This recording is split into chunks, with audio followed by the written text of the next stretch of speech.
Hey guys नमस्कार, आप लोगों का टॉप 10 क्लासेस के प्यारे सी यूट्यूब फैमिली पर स्वागत है। गाइस आज की लेक्चर में हम लोग बात करने वाले हैं कक्षा 10 की गणित की प्रश्नावली 4.3 के जो बचे हुए प्रश्न थे, आज हम लोग उसको सॉल्व करेंगे। और गाइज यदि आप चैनल पर नए आए होंगे तो चैनल को सब्सक्राइब जरूर कर लीजिएगा और वीडियो पसंद आता है तो वीडियो को लाइक करके जाइएगा, दोस्तों के साथ शेयर करना मत भूलिएगा। चलिए लेक्चर को स्टार्ट कर लेते हैं। आज हमारा जो प्रश्नावली 4.3 का प्रश्न नंबर कौन सा होने वाला है? आज प्रश्न नंबर 7वां होने वाला है। दोस्तों लेक्चर को स्टार्ट करने से पहले एक बात हम आज आपको और बता देना चाहते हैं कि आज के लेक्चर में जितनी भी सवालें आ रही हैं, हर एक सवाल हर एक सत्र एग्जाम में पूछा जाता है। यानी कहने का मतलब है आज आपके इस वीडियो में जितने प्रश्न हैं सारे के सारे प्रश्न आपको अच्छे तरीके से आने चाहिए, क्योंकि दोस्तों ये सब सारे प्रश्न जो है, ये सब सारे जो प्रश्न हैं एग्जाम में कई बार पूछा जाता है, एग्जाम में पूछे जाने वाले ये सब प्रश्न हैं। तो दोस्तों आराम से आसान तरीके से आ जाएगा। चलिए देखते हैं 7वां नंबर प्रश्न आपसे क्या कह रहा है। यदि आपने इससे पिछला वाला वीडियो नहीं देखा होगा तो जाके वो वीडियो आप जरूर देखिएगा। तो आपसे 7वां नंबर प्रश्न क्या कह रहा है, स्क्रीन पे आपको दिखाई पड़ रहा होगा। दोस्तों 7वां प्रश्न आपको स्क्रीन पे दिखाई पड़ रहा होगा, आप वहां से देख सकते हैं। फिलहाल हम यहां से पढ़ दे रहे हैं। क्या कह रहा है, दो संख्याओं के वर्गों का अंतर 180 है। मान लेते हैं, माना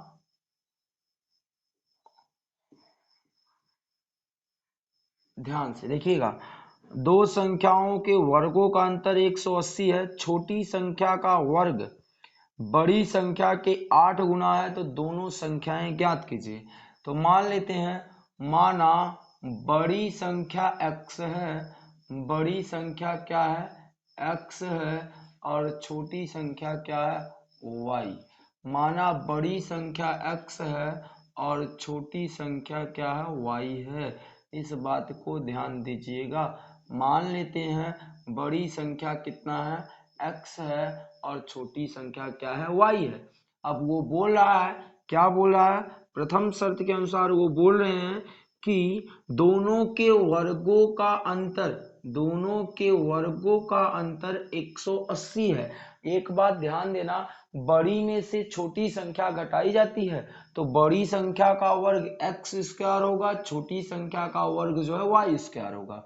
तो प्रथम शर्त के अनुसार यदि आप इसको लिखोगे तो प्रथम शर्त के अनुसार क्या होगा जानते हैं, प्रथम शर्त क्या करा, इसका वर्ग यानी बड़ी संख्या का वर्ग माइनस क्या, छोटी संख्या का वर्ग बराबर होता है 180। समीकरण नंबर क्या, एक बार फिर से देखिएगा दोस्तों, क्या कह रहा था कि बड़ी संख्या का वर्ग और छोटी संख्या का वर्ग का अंतर, अंतर मतलब माइनस, किसके बराबर है, 180 के बराबर है।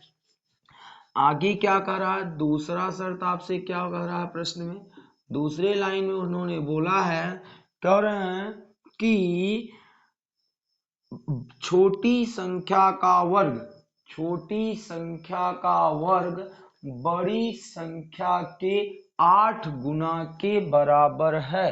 क्या कर रहा है, छोटी संख्या कौन है, ये छोटी संख्या का वर्ग, छोटी संख्या का वर्ग बड़ी संख्या के 8 गुना है।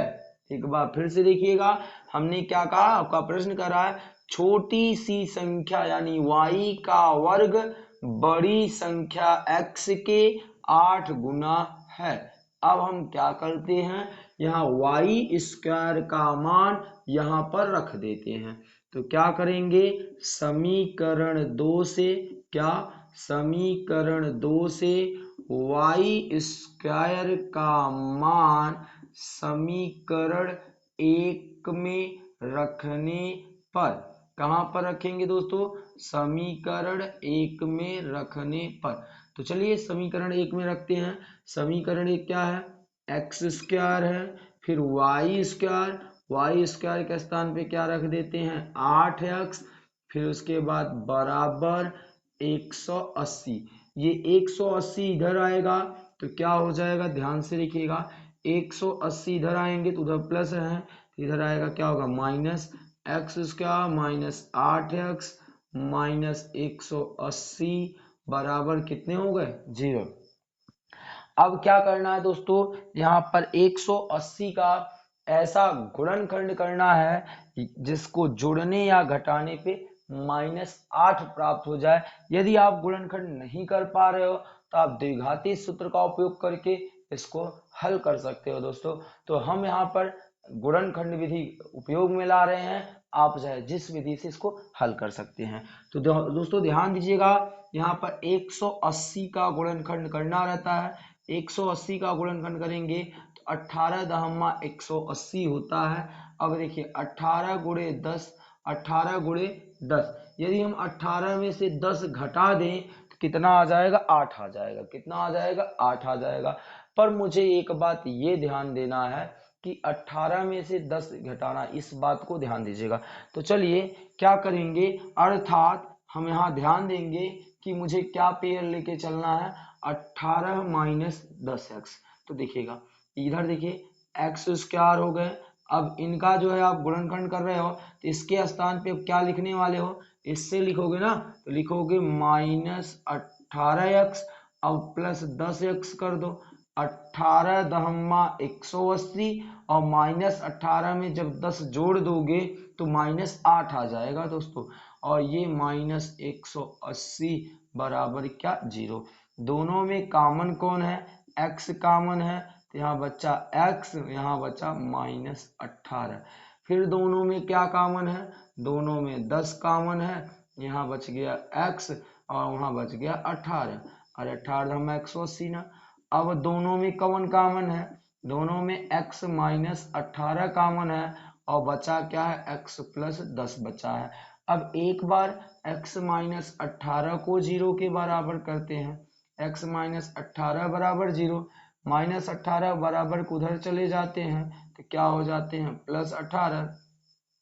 उसके बाद ये x प्लस 10 को 0 के बराबर करते हैं तो प्लस 10 उधर जाएगा तो माइनस 10 होगा और यह क्या हो जाएगा आपका अमान्य हो जाएगा।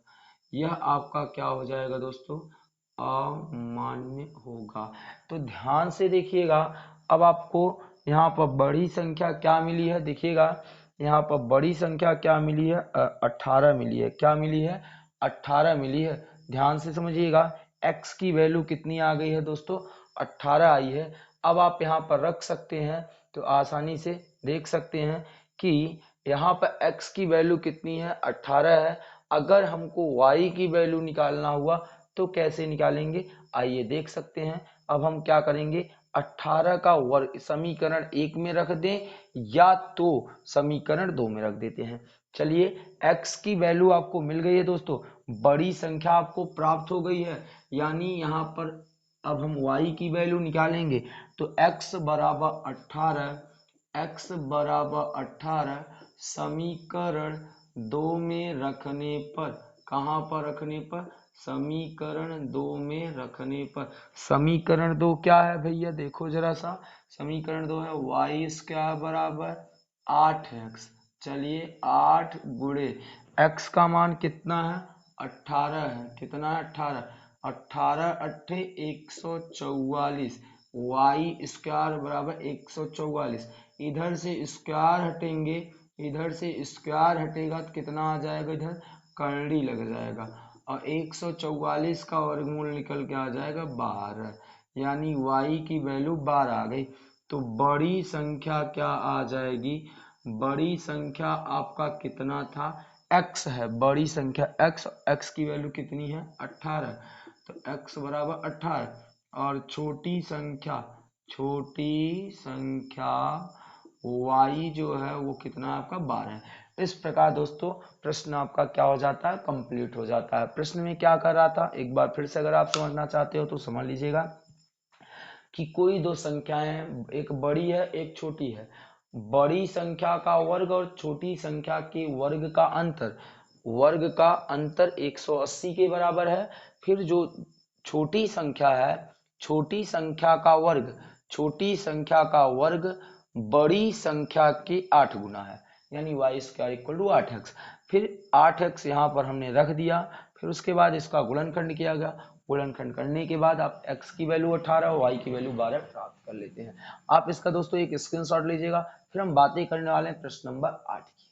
तो दोस्तों देखिए 8वां नंबर क्या कर रहा कि बहुत ही इंपॉर्टेंट सवाल ये है आपका, आपको स्क्रीन पे प्रश्न नंबर 8 दिखाई पड़ रहा होगा। करा एक रेलगाड़ी की एक समान चाल से 360 किलोमीटर दूरी तय करता है। यदि यह चाल 5 किलोमीटर प्रति आवर और अधिक हो जाए तो वह उसी यात्रा को 1 घंटा कम समय में लेती है। तो रेलगाड़ी की चाल ज्ञात कीजिए। तो सबसे पहले मान लेते हैं, माना रेलगाड़ी की जो चाल है वो x किलोमीटर प्रति आवर है। माना रेलगाड़ी की चाल, रेलगाड़ी की चाल जो है वो कितना है, x किलोमीटर प्रति आवर है। कितना है, x किलोमीटर प्रति आवर है। और दूरी कितनी तय कर रही है, दूरी तो वही है, दूरी कितना है 360 किलोमीटर। अब जो समय लिए हैं, अब मान लेते हैं जो समय है वो समय क्या मान लेते हैं, t1 मान लेते हैं। समय क्या मान लेते हैं, t1। t1 बराबर क्या होता है, दूरी बटे चाल होता है ना, समय का फॉर्मूला होता है दूरी बटे चाल। तो दूरी कितना तय किए हैं 360 और चाल कितना है x है। फिर उसके बाद क्या करा है, जब रेलगाड़ी की चाल 5 किलोमीटर और अधिक कर दी गई, यानी 5 किलोमीटर प्रति आवर चाल बढ़ा देने पर, चाल बढ़ा देने पर जो चाल होगी वो क्या हो जाएगी, x प्लस 5 किलोमीटर प्रति आवर। यानी जो चाल पहले x थी अब 5 किलोमीटर बढ़ चुकी है, दूरी तो नहीं बढ़ी है, दूरी तो वही है आपका 360 किलोमीटर, बल्कि अब समय जो है वो t2 हो गया, समय बदल गया। t2 कितना हो गया, दूरी बटे चाल होता है, दूरी कितना है 360 है, और चाल तो जो 5 किलोमीटर प्रति आवर बढ़ा है वही है x प्लस 5। ध्यान से समझना। अब आपके प्रश्नानुसार चले तो आपके बुक का प्रश्न कह रहा है कि इन दोनों के समय का अंतर, इन दोनों का अंतर 1 घंटे के बराबर है। तो ध्यान दीजिएगा, इन दोनों का अंतर प्रश्नानुसार, प्रश्नानुसार इन दोनों का अंतर अर्थात t1 माइनस t2 बराबर 1। t1 का मान रख दें तो 360 बटे x है, और t2 का मान रख दें तो 360 बटे x प्लस 5 है, बराबर 1 हो गए। दोनों में अंश में देखिए यहाँ से 360 क्या हो रहा है, कॉमन हो रहा है, तो यहाँ बच जाएगा 1 बटे x, और यहाँ बच जाएगा 1 बटे x प्लस 5। इस प्रकार दोस्त आप इसे हल कर सकते हो। बराबर क्या आ गया, 1 आ गया। 360 इधर गुणा में है, उधर जाएंगे तो क्या हो जाएंगे, भाग में हो जाएंगे, और इधर आपका बच जाएगा 1 बटे x माइनस 1 बटे x प्लस 5 बराबर क्या हो जाएगा, देखिए 360 इधर गुणा में है तो इधर आएगा क्या हो जाएगा, भाग में 1 बटे कितना हो जाएगा 360। अब इसको हम लोग हल कर लेते हैं। आइए इधर हल करते हैं, देखते रहिएगा ध्यान से। अब क्या होगा, इन दोनों का लसा ले लेते हैं। इन दोनों का लसा लेंगे तो x और x प्लस 5 डायरेक्ट उतार लेते हैं ऐसे करके। फिर इनका गुणा इनसे करेंगे, x प्लस 5 का गुणा 1 में करेंगे तो x प्लस 5 आएगा, और x का गुणा 1 से करेंगे तो माइनस x आएगा। बराबर क्या है, 1 बटे कितना है 360 है, 1 बटे कितना है 360 है। अब देखिएगा दोस्तों यहाँ पर क्या करना है, x x से कैंसिल होगा क्योंकि इधर प्लस x है उधर माइनस x है, तो कैंसिल हो जाएंगे। ऊपर आपके सामने बचा है 5, x का गुना x से कर दें तो x स्क्वायर, x का गुना 5 से कर दें तो 5x हो जाएगा। ठीक है भैया, इक्वल टू इधर बचा है 1 बटे 360, तिरछी गुणा कर देने पर, तिरछी गुणा करेंगे एक्स स्क्वायर प्लस 5x का गुणा 1 में करेंगे तो एक्स स्क्वायर प्लस 5x ही रहेगा, और 360 में जब 5 का गुणा करेंगे, 5 जीरो में 0, 5 छक्के 30, 5 तिहाई 15, 3 18। अब ये 1800 उधर प्लस है, इधर आएगा तो क्या हो जाएगा माइनस होगा, एक्स स्क्वायर प्लस 5x, ये इधर आए तो माइनस 1800 इक्वल टू क्या हो गया 0। यानी आपके पास इस प्रकार का व्यंजक प्राप्त हुआ x square plus 5x minus 1800 equal to 0। अब क्या करना है दोस्तों, 1800 का गुणनखंड करके ऐसा करना है कि जिसको जोड़ने या घटाने पर हमको क्या प्राप्त हो जाए, 5 प्राप्त हो जाए। जब मुझे गुणनखंड विधि का उपयोग करना होगा तब, अगर गुणनखंड विधि नहीं लगाना है तो द्विघात सूत्र का उपयोग करना है। तो यहाँ a बराबर आपका 1 होगा, b बराबर कितना होगा 5 होगा, और c बराबर कितना होगा माइनस 1800। चलिए द्विघात सूत्र का उपयोग कर लेते हैं, द्विघातीय सूत्र से। तो द्विघाती सूत्र क्या कहता है, x बराबर minus b plus minus b square minus 4ac upon क्या होता है दोस्तों 2a होता है। चलिए b के स्थान पे क्या रखने वाले हैं, -5 हो जाएगा, फिर प्लस माइनस, फिर 5 का, फिर देखिए b के स्थान पे क्या है 5 का वर्ग करेंगे, -4, a के स्थान पे कितना है 1 है, और c के स्थान पे कितना है -1800, कितना है -1800। चलिए बटे कितना है 2a, और a के स्थान पे 1 है। चलो देखो ये कितना है -5 प्लस माइनस 5 का वर्ग करोगे तो कितना हो जाएगा 25। अब ये माइनस माइनस क्या होंगे प्लस, 4 का गुणा इधर करेंगे कितना हो जाएगा 7200, कितने हो जाएंगे 7200। ठीक, 4 का गुणा इनसे कर देंगे, 18 चौके 72, डबल जीरो उतार दी 7200 हो गए, और बटे कितना हो गया 2 हो गया।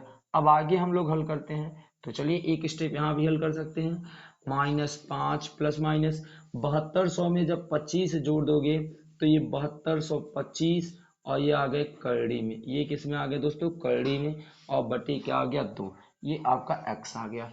चलिए आगे को सवाल की तरफ बढ़ते हैं। अब आपका यहाँ पर क्या कह रहा है कि 7225 का वर्गमूल निकालिए।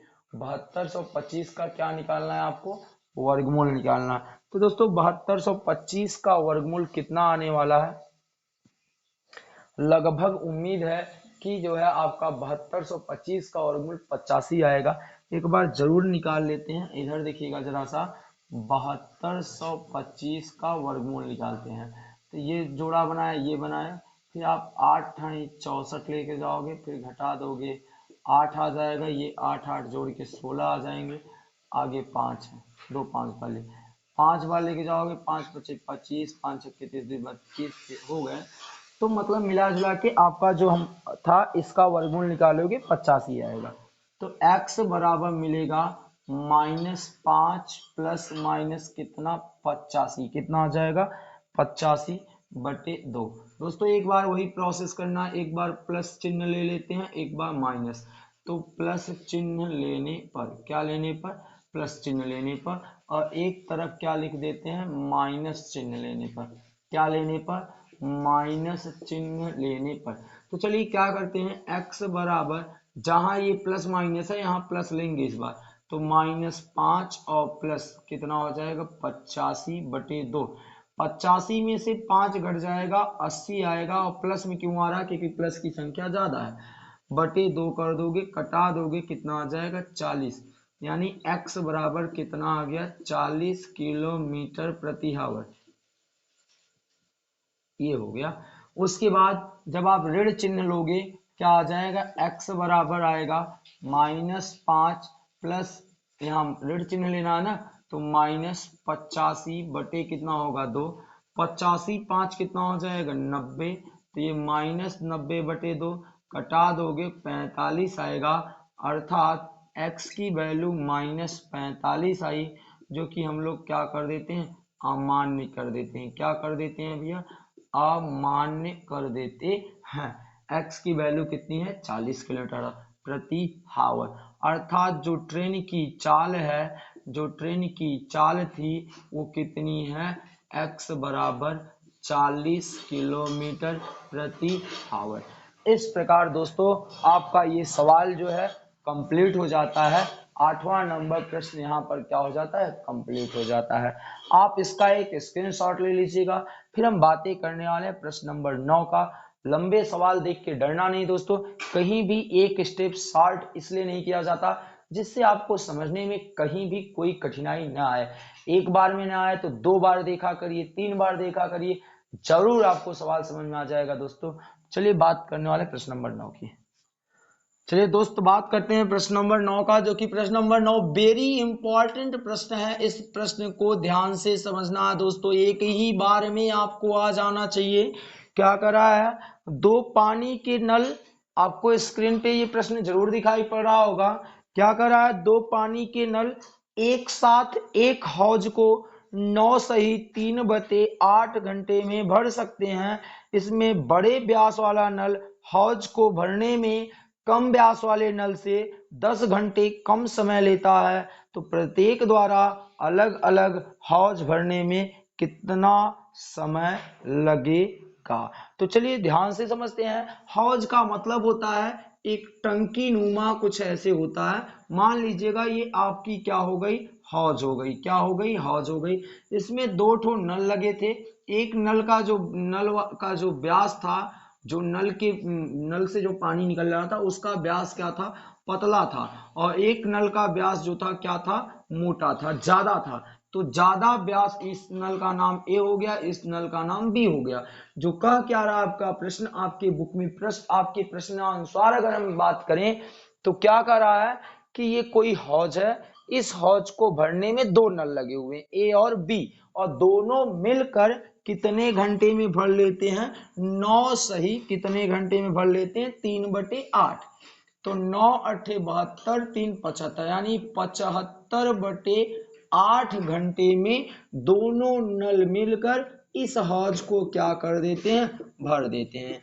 इस हौज को क्या कर देते हैं दोस्तों, भर देते हैं। एक बार फिर से मैं बात करना चाह रहा हूं कि जो दोनों नल हैं वो मिलकर इतने घंटे में भर देते हैं। पर आगे क्या कर रहा है, बड़ा व्यास वाला नल छोटे व्यास वाले नल से 10 घंटे कम समय लेता है। यदि मान लेते हैं छोटा वाला व्यास x घंटे में भरता है तो ये वाला x - 10 ही घंटे में भर देगा। जैसे मैंने कहा छोटे व्यास वाला नल यदि 5 घंटे में भर रहा है तो बड़ा व्यास वाला नल जो है 2 ही घंटे में भर देगा।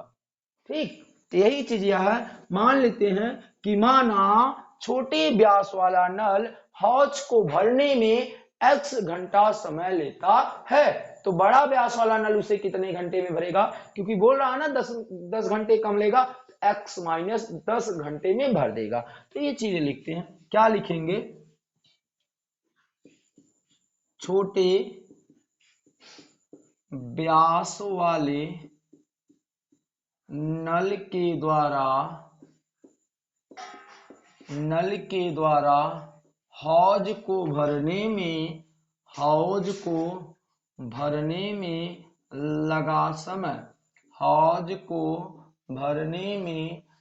लगा समय कितना हो जाएगा, x की। ठीक, अब उसके बाद चाहे हावर आप लगा ही दीजिए x घंटे, ठीक ना। उसके बाद अब जब बड़े व्यास वाले नल की बात आएगी, बड़े व्यास वाले नल के द्वारा भरने में लगा समय x माइनस क्या हो जाएगा, 10 घंटे।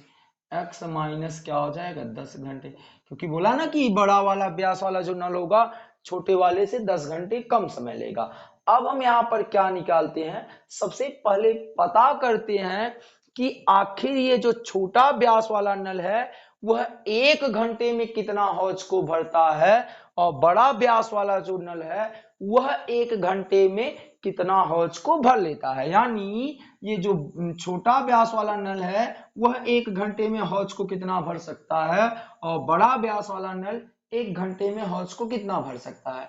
तब आसानी से हम लोग ज्ञात कर लेंगे। तो चलिए, एक फॉर्मूला हमने पढ़ा था, कार्य बराबर होता है 1/समय।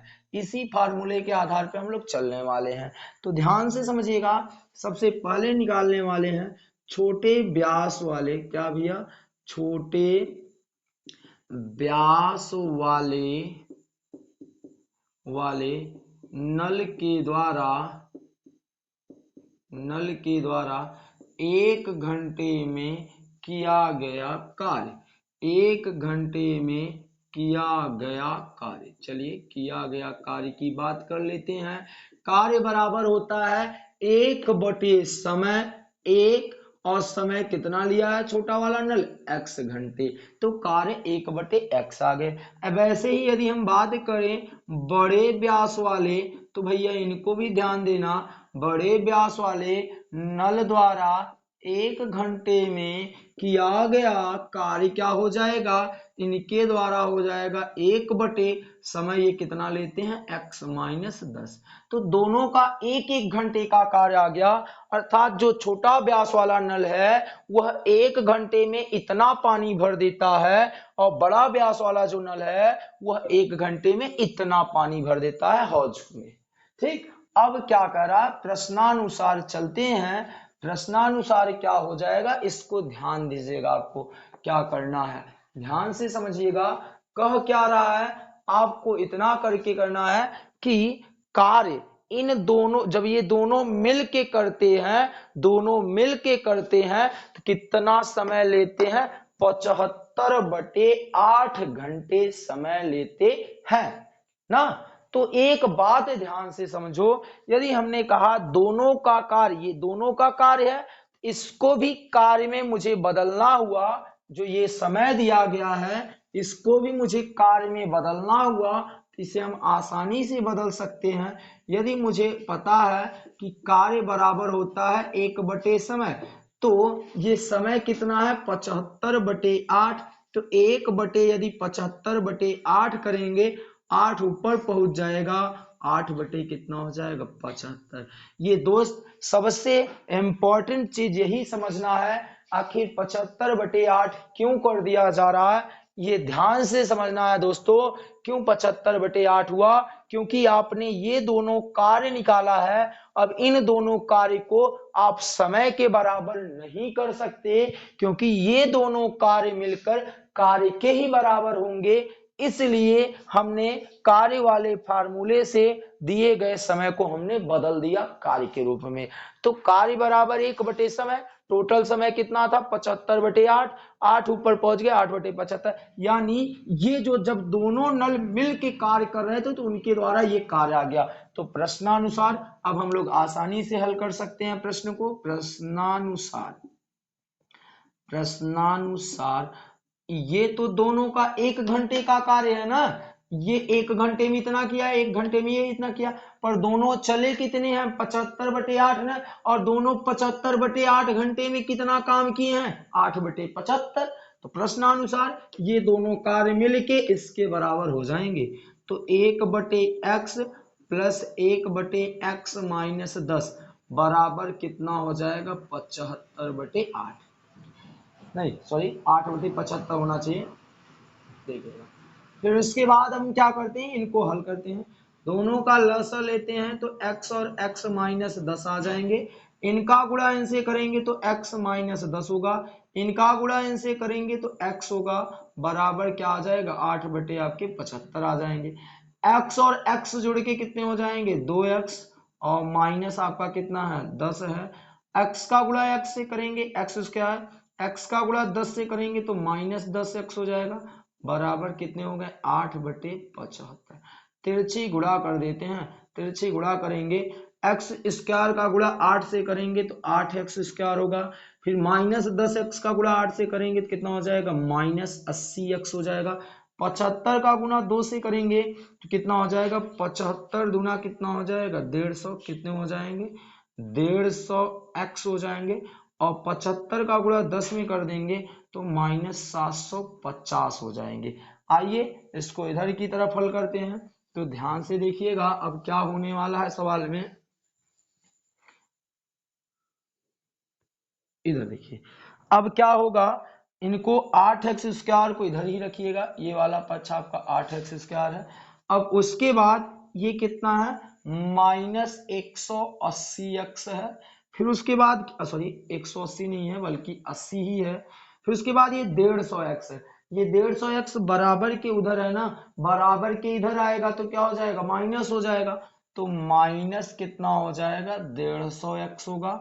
फिर उसके बाद क्या कर रहा है -750 है, ये -750 भी बराबर के इधर आएगा तो +750 हो जाएगा, उधर कुछ नहीं बचा, 0 हो गए। अब हम लोग क्या करते हैं इसे हल करते हैं, देखिएगा ये कितना है 8x² है। अब 80 और 150 जोड़ोगे तो आप आसानी से जोड़ सकते हो, तो 230 आएंगे। क्या आ जाएंगे 230x आ जाएगा। फिर वो कितना हो जाएगा प्लस 750 इक्वल टू 0। तो देखिए क्या 8 से सब कैंसिल हो सकते हैं? देखिए 8 से ये क्या कैंसिल हो सकता है, देख लीजिएगा एक बार। नहीं, 8 से भाग नहीं जा रहे हैं। अगर आपका 8 से भाग नहीं जा रहा तो 2 से तो भाग जा ही सकता आसानी से। 2 से कुछ ना तो कुछ कैंसिल होगा। 2 से भाग देने पर जब आप 2 से भाग दोगे तो 2 चौके 8, तो यहाँ 4x² आएंगे। जब इसको भाग दोगे तो कितना आएगा 115x आएंगे। इसे भाग दोगे तो 375 आएंगे, इक्वल टू कितना हो जाएगा 0। ठीक, अब क्या करते हैं, अब भी आपके डिजिट जो है 3-3 अंकों वालों में है, तो आप हम लोग द्विघाती सूत्र का उपयोग करते हैं। तो यहाँ a बराबर कितना है 4 है, और b बराबर कितना है -115, और c बराबर कितना है 375। द्विघाती सूत्र का उपयोग करेंगे तो द्विघाती सूत्र कहता है x बराबर -b plus -b² -4ac upon क्या होता है 2a, और इसके ऊपर क्या लग जाता है करनी।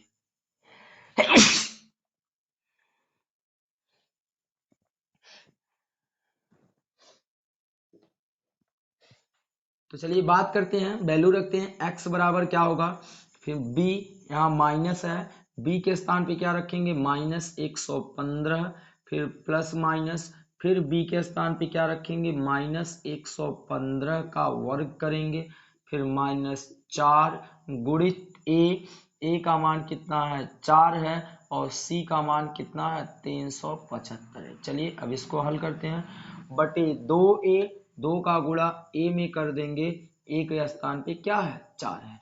अब देखिए माइनस माइनस क्या हो जाएगा प्लस, तो 115 प्लस माइनस 115 का गुणा यानी 115 का स्क्वायर करेंगे तो 13,225 आएंगे। 115 का वर्ग करेंगे 13,225 आएंगे, और इनका गुणा कर देते हैं दोस्त 4 गुणे 4 गुणे 375। तो एक बार हम लोग कैलकुलेटर की मदद ले लेते हैं और जल्दी से हो जाएंगे थोड़ा सा, और कोई दिक्कत नहीं है।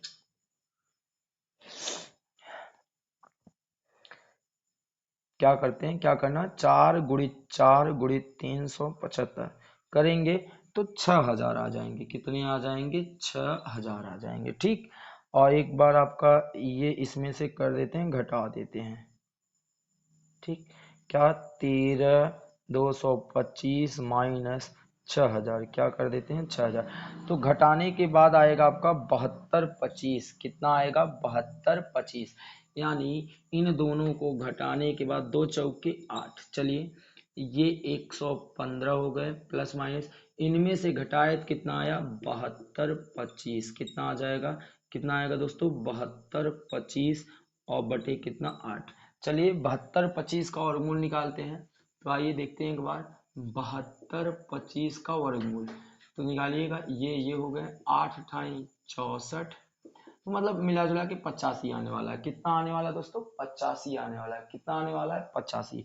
तो इसका वर्गमूल कितना आ जाएगा 85, यानी 115 प्लस माइनस 85 बटे कितना 8, x बराबर। अब एक बार यहाँ से प्लस चिन्ह लेंगे और एक बार क्या लेंगे माइनस चिन्ह। तो आइए दोस्तों यहाँ पर देख लेते हैं, थोड़ा सा यहाँ पर जगह है ना यहाँ पर। ठीक, फर्स्ट स्टेप में आपको यहाँ तक करना है, फिर सेकंड स्टेप में यहाँ, फिर यहाँ। ठीक, तो क्या करना है, एक बार प्लस चिन्ह लेते हैं। क्या लेते हैं प्लस चिन्ह लेने पर, और एक बार क्या लिखेंगे यहाँ माइनस चिन्ह लेने पर। तो जब आप प्लस चिन्ह लोगे तो क्या होगा, चलिए प्लस चिन्ह लोगे तो x बराबर होगा 115 प्लस, क्योंकि यहाँ माइनस की बात नहीं करेंगे, प्लस 85 बटे कितना हो जाएगा 8। फिर माइनस वाला लेंगे तो क्या हो जाएगा x बराबर 115 माइनस 85 बटे कितना हो जाएगा 8। चलिए 115 और 85 जोड़ देते हैं दोस्तों।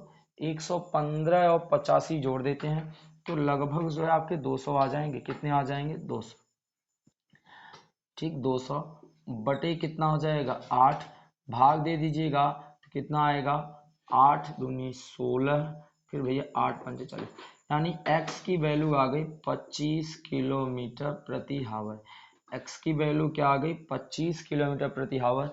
और 115 में से 85 घटा दोगे, तो 115 में से जब आप 85 घटा ही दोगे तो क्या आ जाएगा वो ध्यान देना है आपको। तो 115 में से 85 घटा दोगे तो लगभग लगभग मान के चलिए आपका कितना आ जाएगा, 30 आ जाएगा। कितना आएगा, 30। तो कितना आएगा, 30 आएगा और बटे 8 हो जाएगा। तो आप भाग दोगे x से तो यहाँ आ जाएगा 15, यहाँ आ जाएगा 4, तो 15/4 किलोमीटर प्रति आवर। ये आ गए इनके कार। तो क्या पूछ रहा था, x की वैल्यू जो है और y, x की वैल्यू और ये, तो x की वैल्यू कितनी आ गई जो है 25।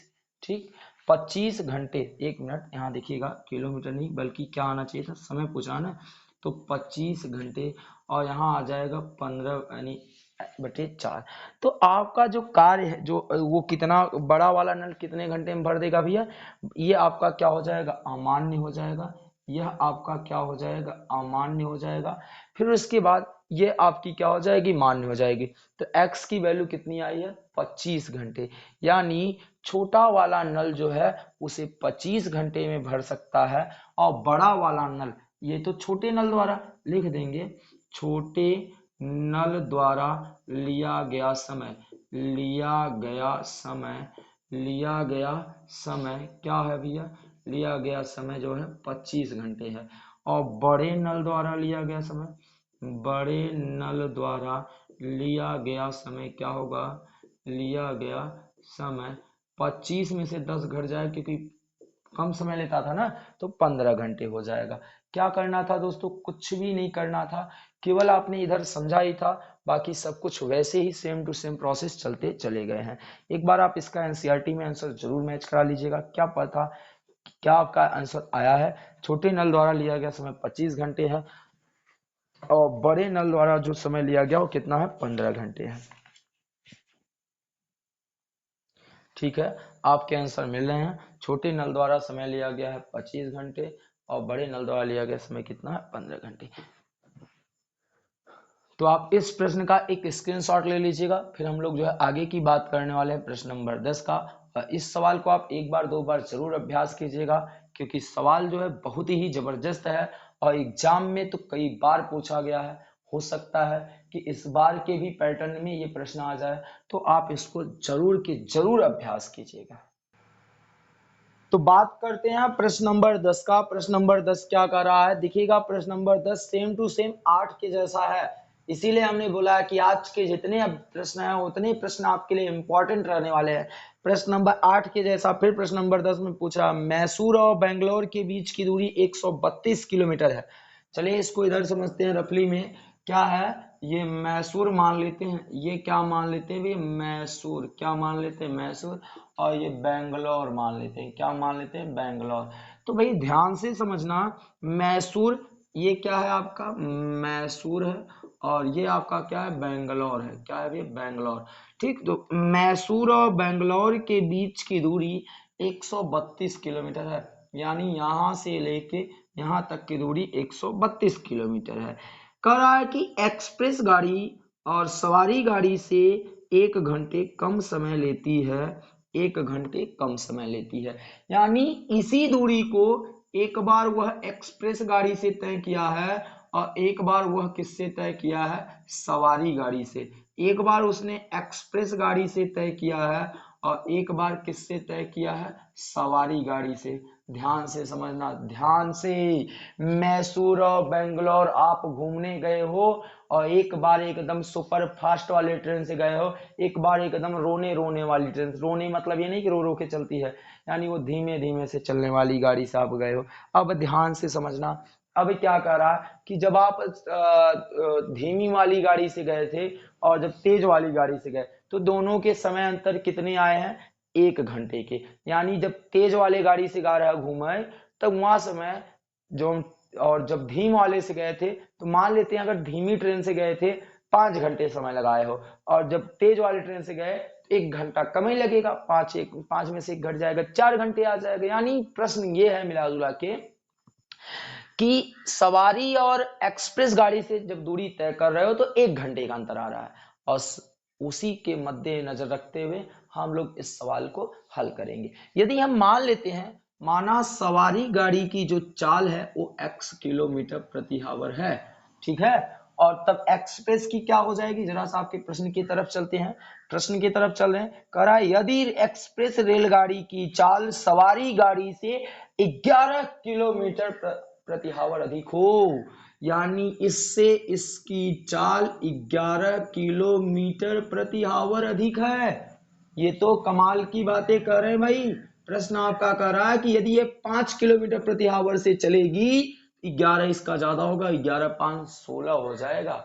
अब आते हैं, हम समझते हैं, मान लेते हैं, माना सवारी गाड़ी की चाल, क्या भैया, माना सवारी गाड़ी की चाल कितनी है भैया, ध्यान से, सवारी गाड़ी की चाल x किलोमीटर प्रति आवर है।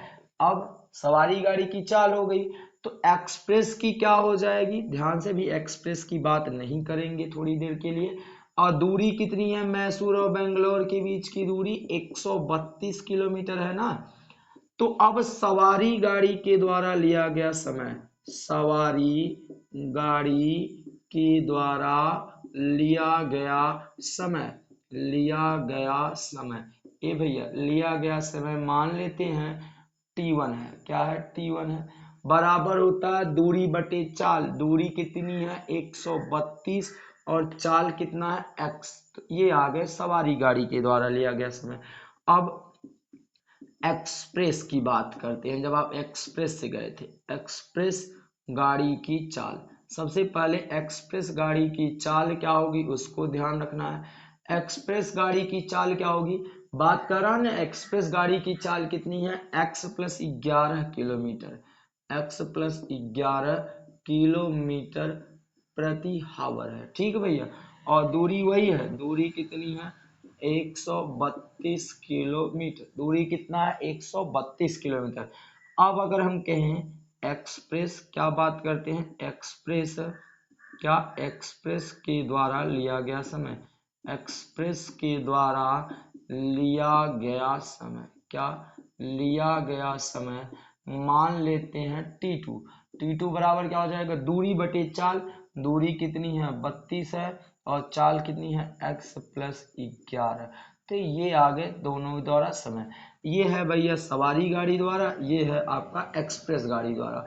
अब आपका जो प्रश्न कर रहा उसे ध्यान से समझना है। प्रश्न आपसे कह रहा कि इन दोनों का अंतर 1 घंटे बराबर है। तो प्रश्नानुसार t1 माइनस t2 बराबर 1, ठीक है भैया। t1 का मान कितना है 132 बटे x, t2 का मान कितना है देखिएगा, t2 का भी तो मान 132 बटे x प्लस 11 और इधर क्या हो गया 1 हो गया, ठीक है भैया। अब दोनों में 132 ऊपर से कॉमन है, यहाँ से जब 132 कॉमन लोगे तो आपके पास 1 बटे एक्स बचेगा और माइनस 1 बटे एक्स प्लस 11 बचेगा इक्वल टू 1।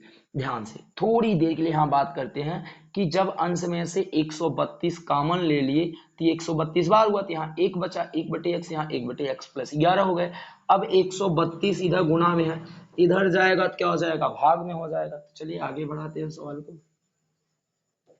आगे क्या होगा 1 बटे एक्स माइनस 1 बटे एक्स प्लस 11। अब ये 132 इधर जा चुका है, इधर जाएगा तो 1 बटे कितना हो जाएगा 132 हो जाएगा। इन दोनों का लसा लेते हैं, दोनों का लसा लेंगे तो x प्लस एक्स और ऐसे ही नोट कर लेते हैं।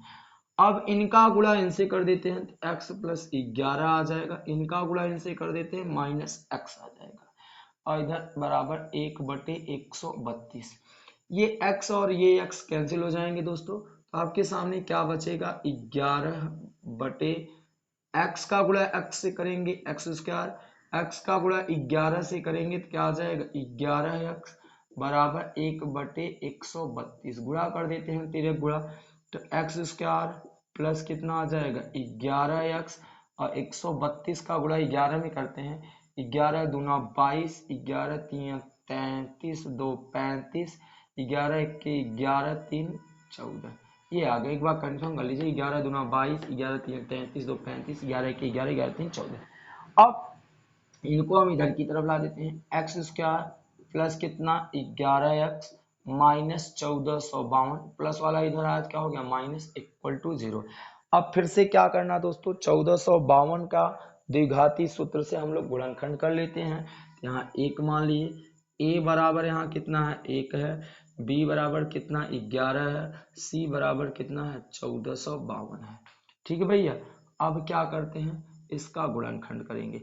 चलिए द्विघाती सूत्र का उपयोग करेंगे, x बराबर minus b plus minus b square minus 4ac और बटे कितना है 2a, और ये लग गए भैया करने। चलिए रखते हैं, b के स्थान पे क्या है, b के स्थान पे 11 है तो माइनस 11 प्लस माइनस फिर बी स्क्वायर, तो बी के स्थान पे क्या हो जाएगा 11 का स्क्वायर माइनस 4, ए के स्थान पे 1 है और सी के स्थान पे कितना है देखिए माइनस 1452 है। कितना है माइनस 1452 बटे 2 गुणे 1 हो जाएगा। चलिए इसको आगे की तरफ हल करते हैं, इनको मैसूर और बेंगलोर को भेज देते हैं जो जहां पर थे अपने स्थान पे। चलिए ध्यान से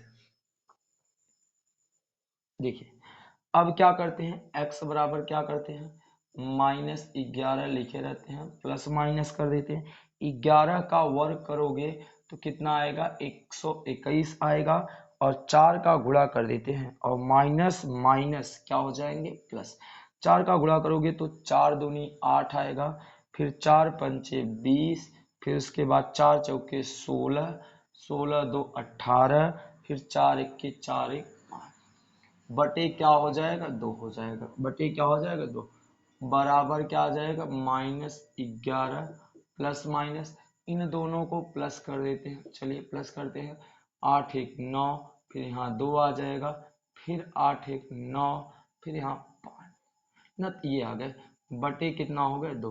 दोस्तों अब इनका आपको क्या करना पड़ेगा, वर्गमूल निकालना पड़ेगा। आइए वर्गमूल भी निकाल लेते हैं, क्या है 59 और 29 का वर्गमूल, तो लगभग आप 59 और 29 का वर्गमूल निकालोगे तो 7 सते 49 करोगे, 10 घटा दोगे आ जाएगा 7 7 14, और ये 29 उतार लिए। ठीक है भैया, कितनी बार लेके जाओगे एक बार आप देख लीजिए, 3 बार लेके जाओगे तो 3 से तो आने वाला नहीं है, 7 बार लेके जाओ, कितनी बार 7, 7 सते 49, फिर 7 चौके 28, 4 32, 7 इक्के 7, 3 10, सही तो है। कितना आएगा 77, कितना वर्गमूल आएगा दोस्तों, इसका वर्गमूल आएगा 77, तो माइनस 11 प्लस माइनस 77 बटे 2, ये x की वैल्यू प्राप्त हो गई। एक बार हम क्या ले लेते हैं प्लस चिन्ह ले लेते हैं, एक बार क्या ले लेते हैं माइनस चिन्ह ले लेते हैं। तो अब एक बार क्या ले लेते हैं प्लस चिन्ह लेने पर, तो जब आप दोस्तों प्लस चिन्ह लोगे तो x की वैल्यू क्या होगी माइनस 11 और प्लस क्या हो जाएगा 77 बटे 2। अब 77 में से जब आप 11 घटाओगे, चलिए घटा लेते हैं, 7 में से 1 घटाए 6, 7 में से 1 घटाए 6 बटे 2, कटा दिए 33 आ गए। 33 क्या पूछ रहा है किलोमीटर प्रति हावर ना, 33 किलोमीटर प्रति हावर x की वैल्यू आ गई। फिर उसके बाद क्या माइनस चिन्ह लेने पर, क्या लेने पर माइनस चिन्ह लेने पर, जब आप माइनस चिन्ह लोगे तो x की वैल्यू क्या होगी माइनस 11, जहां यहाँ प्लस माइनस है वहां केवल माइनस होगा 77 बटे 2, जोड़ देंगे कितना आ जाएगा 7 1 8, 7 1 8 माइनस बटे 2, भाग दोगे तो माइनस 44 किलोमीटर प्रति हावर। तो ये आपका क्या हो जाएगा अमान्य हो जाएगा, तो केवल मान्य कौन होगा ये। तो आपसे पूछ रहा था ना कि सवारी गाड़ी की चाल क्या होगी, तो ये आप लिख दीजिएगा अमान्य होगा, अमान्य होगा ना। अब आपका जो 33 किलोमीटर प्रति हावर आया वही होगी, तो लिखेंगे सवारी गाड़ी की चाल, यहाँ लास्ट में लिखेंगे सवारी गाड़ी की चाल, सवारी गाड़ी की चाल कितनी होगी 33 किलोमीटर प्रति हावर। ठीक, और एक्सप्रेस गाड़ी की चाल क्या होगी, एक्सप्रेस गाड़ी की चाल, ध्यान से एक्सप्रेस गाड़ी की चाल कितनी हो जाएगी 11 अधिक है ना, देखिए 11 अधिक है तो x प्लस 11, तो x का मान 33 प्लस 11 बराबर 44 किलोमीटर प्रति हावर। इस प्रकार आप एक्सप्रेस गाड़ी की चाल और सवारी गाड़ी की चाल बता सकते हो। कुछ नहीं, जैसे ही आपने 8 नंबर हल किया था वैसे ही प्रश्न नंबर 10 भी है। आप इसका एक स्क्रीनशॉट लीजिएगा, फिर हम बातें करते हैं आगे की तरफ।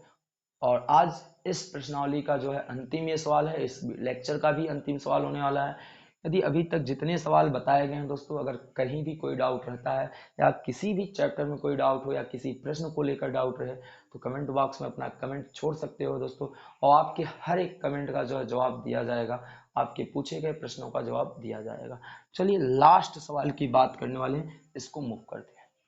तो बात करते हैं दोस्तों प्रश्न नंबर 11 की, इस प्रश्नावली का अंतिम सवाल और लास्ट सवाल। दो वर्गों के क्षेत्रफलों का योग 468 है। दो वर्ग, ध्यान से, एक वर्ग ये है और एक वर्ग ये है। इसके मान लेते हैं इसके क्षेत्रफल x स्क्वायर है और इसका क्षेत्रफल y स्क्वायर है। इन दोनों वर्गों के क्षेत्रफलों का योग, क्षेत्रफलों का योग 468 है, आपका प्रश्न कह रहा है। तो मान लेते हैं,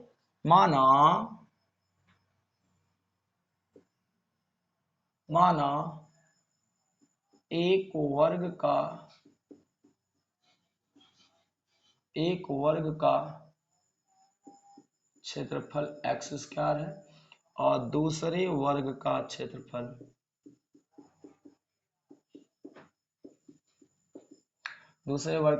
y स्क्वायर है। ठीक है भैया, और इस वर्ग की भुजा कितनी हो जाएगी? इस वर्ग की भुजा हो जाएगी x और इस वर्ग की भुजा कितनी हो जाएगी y। ठीक, इस वर्ग की भुजा x हो गई, इस वर्ग की भुजा y हो गई। यदि हम पहला शर्त लगाएं तो इन दोनों वर्गों का योग यानी x square plus y square बराबर कितना है भैया? 468 है। दोनों के वर्गों का योग जो है प्रथम शर्त के अनुसार कह रहा है कि दोनों वर्गों का योग जो है आपका कितना है? ये है 468 है। आगे कह रहा है यदि उनके परिमापों का अंतर 24 है तो वर्ग की भुजाएं ज्ञात कीजिए। आसानी से हम लोग ज्ञात कर सकते हैं दोस्तों, कहीं भी कुछ भी नहीं होने वाला है। कह रहा है कि दोनों परिमापों का अंतर, तो पहले वर्ग का परिमाप क्या हो जाएगी? इसको भी लिखते हैं जरा सा। इसकी परिमाप हो जाएगी, इसकी परिमाप होगी 4x और इसकी परिमाप क्या होगी? ये ध्यान देना है, इसकी परिमाप हो जाएगी 4y। ध्यान, हमने क्या कहा? इसकी परिमाप होगी 4x और इसकी परिमाप हो जाएगी 4y, क्योंकि परिमाप होता है ना जो भुजा 4 गुणे भुजा 4 गुणे भुजा। ठीक है भैया, तो दूसरा शर्त क्या होगा? दूसरा शर्त हो जाएगा, कह रहा है कि इन दोनों के परिमापों का अंतर 4x माइनस 4y बराबर कितना है? 24।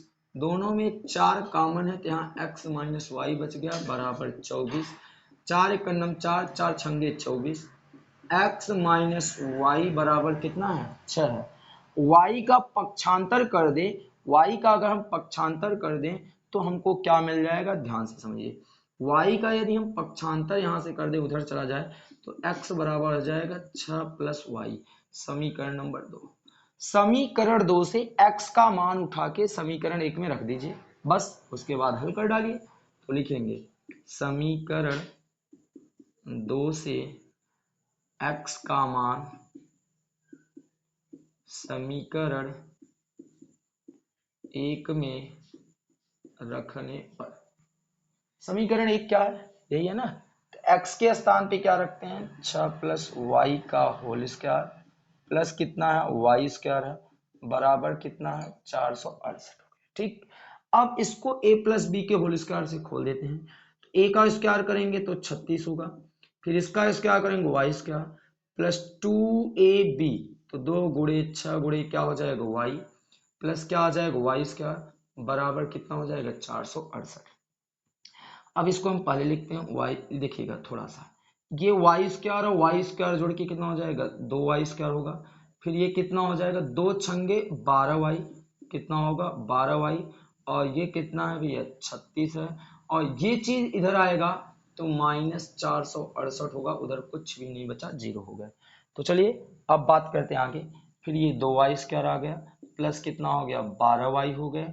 फिर अब 468 में से 36 घटा दोगे क्या आएगा? माइनस में आने वाला है, 8 में से 6 घटाया 2 हो जाएगा, 6 में से 3 घटा दिए 3 और यहाँ 4, तो 432 आ जाएगा। कितना हो जाएगा? 432 इक्वल टू 0।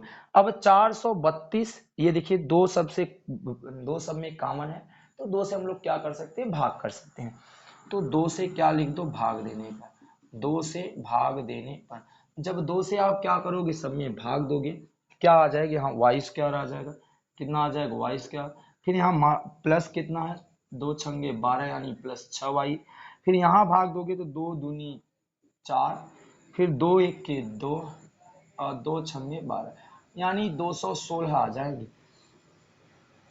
अब 216 का ऐसा गुणनखंड करना है जिसको जोड़ने या घटाने पर आपको छा जाए। तो चलिए इसको हम लोग गुणनखंड विधि से हल कर लेते हैं। हर एक सवाल को द्विघाती सूत्र से हल करते आ रहे थे, इसको आप गुणनखंड विधि से। तो आपको बता देते हैं कि 216 का जब आप गुणनखंड करोगे, आपको जब बड़े डिजिट दे दिए जाए तो कैसे हल करोगे गुणनखंड विधि से? आसान से। देखिए क्या करना जानते हैं? इसका पहले लसा निकाल लो। 2 एक के 2, फिर 2 अट्ठे 16 हो जाएंगे, फिर 2 पंचे 10, तो 2 चौके 8, फिर 27 दूनी 54, फिर 3 9 27, 3 3 9 3 1 3। यानी थोड़ा सा आप इसका एलसीएम निकाल लीजिएगा। जब लसा निकाल लोगे ना, अब आप इसके इसी में पेयर बनाना है जिसको जोड़ने या घटाने पर आपको छा जाए। जैसे देखिए 2 दूनी 4 दूनी 8 कर दिए, त्रिक 24 कर दिए, ठीक। और ये 3 त्रिक का 9 हो गया। तो 24 में से 9 घटाओगे तो छाएगा नहीं, छह तो आने वाला नहीं। यदि हम ऐसा कुछ कर दें, क्या कर दें? 3 त्रिक का 9 और 9 त्रिक 27, ये जोड़ा बना लें, और 2 दूनी 4 दूनी 8, तब भी नहीं आने वाला। तो क्या करते हैं? इसी में से सोचिए जोड़ा, सोचिए क्या आने वाला है कि यदि हम करें क्या, 9 दूनी 18, हाँ ये देखिए, ये इधर देखिए एक जोड़ा बनाते हैं, इधर एक फैक्टर ये लेते हैं, ये देख रहे हैं, 3 त्रिक का 9 दूनी 18 और 2 दूनी 4 तिया 12, 18 और 12 का जोड़ा बना दे। 18 और 12 का जोड़ा बना दे तो हमको ये मिल जाएगा आसानी से। देख रहे हैं ना, 18 में से 12 घटा दोगे 6 आ जाएगा, और 18 गुणे 12 कर दोगे 216 आ जाएगा। 18 गुणे 12 कर दोगे 216 आ जाएंगे। तो चलिए क्या करते हैं, अर्थात वाई स्क्वायर प्लस क्या करेंगे यहाँ 18y माइनस 12y, क्योंकि 18 में से 12 घटाओगे 6 आएगा, माइनस 216 इक्वल टू 0। अब दोनों में क्या कॉमन है दोस्तों? दोनों में y कॉमन है, तो यहाँ y प्लस क्या बचने वाला 18, और यहाँ दोनों में माइनस कॉमन है। सबसे पहले तो माइनस कॉमन है, फिर उसके बाद क्या कॉमन होने वाला? सोचो यहाँ से 12 कॉमन होगा। क्या कॉमन होगा? 12। तो यहाँ y बचेगा, और 12 से भाग दोगे तो 18 आ जाएंगे इक्वल टू 0। ठीक भैया। अब दोनों में y प्लस 18 आपका कॉमन है, ये y प्लस 18 हो जाएंगे। बचेगा क्या? y minus 12 equal to 0। एक बार y प्लस 18 इक्वल टू 0 करेंगे तो y बराबर माइनस 18 आएगा, जो कि अमान्य हो जाएगा क्योंकि किसी की भुजा ऋणात्मक नहीं होती। और यहाँ y माइनस 12 इक्वल टू 0 करोगे तो y बराबर क्या आ जाएगा? 12। यानी ये आपकी क्या हो गई? y 12। यानी जो आपकी ये थी दूसरे वर्ग की भुजा 12 मिल गई, ये क्या आ गई? y बराबर 12। और y की वैल्यू उठा के यदि हम समीकरण 2 में रख दें तो समीकरण 2 से, समीकरण 2 क्या है? x बराबर है 6 प्लस वाई, यहाँ 6 y के स्थान पे 12, 12 6 18, x की वैल्यू कितनी आ गई? 18। यानी पहले वर्ग का भुजा जो आपने पहला माना था, पहले वर्ग की भुजा जो है 18 मीटर है, और दूसरे वर्ग की भुजा 12 मीटर है। इस प्रकार दोस्तों आपका ये जो चैप्टर है या ये सवाल है वो कंप्लीट हो जाता है। एक आप इसका स्क्रीनशॉट ले लीजिएगा। आई होप कि आज की वीडियो आपको जरूर पसंद आई होगी। वीडियो पसंद आया होगा तो वीडियो को लाइक कीजिएगा और दोस्तों के साथ वीडियो को शेयर कीजिएगा। दोस्तों आपको सवाल समझाने के लिए थोड़ा सा जो है कहीं शार्ट नहीं किया गया, इसीलिए वीडियो काफ़ी लंबा हो गया है। तो उसके लिए कोई भी दिक्कतें नहीं होने वाली है, आप आसानी से समझ लीजिएगा। मिलते हैं आपको नेक्स्ट लेक्चर में, तब तक के लिए आप वीडियो देखिए, एंजॉय कीजिए, और चैनल पे नए होंगे तो चैनल को सब्सक्राइब जरूर कर लीजिएगा। Thank you all dear student. जय हिंद, जय भारत।